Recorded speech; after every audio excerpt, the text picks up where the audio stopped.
যেই cricket board গঠিত হয়েছিল মাস চারেক আগে, সেই ক্রিকেট বোর্ড ৪ বছর মেয়াদি, কিন্তু আর ৪ মাসও তারা টিকবে না। টেকেনি তো। ২ মাসের মধ্যে আমিনুল ইসলাম বুলবুল ভাইয়ের সেই ক্রিকেট বোর্ড ভেঙে গিয়েছে। আমি তো বলেছিলাম আমিনুল ইসলাম বুলবুল ভাইদের বিদায় হবে ভীষণ অসম্মানের ভেতর দিয়ে। সেটাই তো হয়েছে। এবং সর্বশেষ যেটা বলেছিলাম যে বুলবুল ভাই এইবার ভিকটিম কার্ড প্লে করবেন, সিম্প্যাথি কার্ড প্লে করবেন, সেইটা তিনি শুরু করে দিয়েছেন।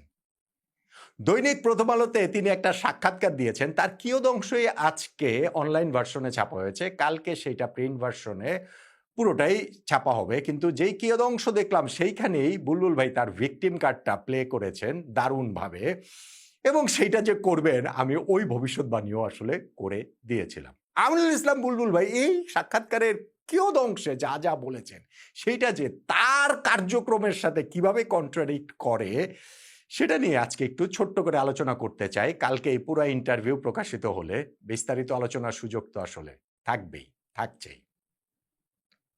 আমিনুল ইসলাম বুলবুল ভাই বাংলাদেশ ক্রিকেট বোর্ড প্রেসিডেন্টের দায়িত্ব নিয়েছিলেন রাজনৈতিক বিবেচনায়, ফুল স্টপ। তখনকার যুব ক্রীড়া মন্ত্রণালয়ের উপদেষ্টা আসিফ মাহমুদ সজীব ভুইয়াদের রাজনৈতিক স্বার্থ হাসিলের একটা গুটি হিসাবে তাকে ব্যবহার করা হয়েছিল, ফুল স্টপ। এবং পরবর্তীতে যিনি এই মন্ত্রণালয়ের দায়িত্ব পেয়েছেন ডক্টর আসিফ নজরুল, তিনিও সেই রাজনৈতিক স্বার্থ হাসিলের খেলাটাই মেতেছিলেন, ফুল স্টপ।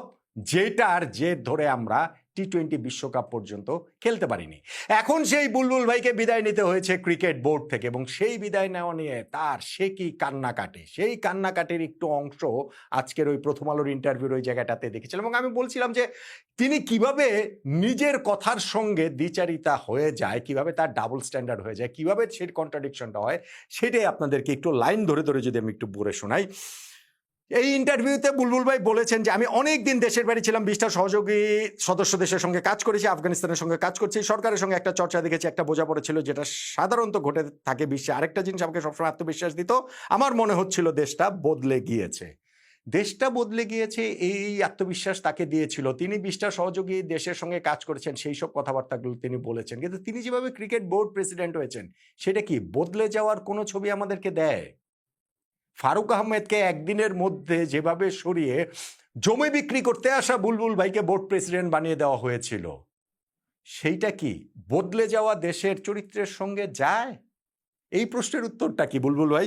বুলবুল ভাই আরো বলেছেন যে বদলে গেছে মানে খেলা ও রাজনীতি একসঙ্গে যাবে না। আমরা কিন্তু খুব জোর গলায় কয়েকটা কথা বলেছি যে আমাদের খেলোয়াড়রা রাজনীতি করতে পারবে না।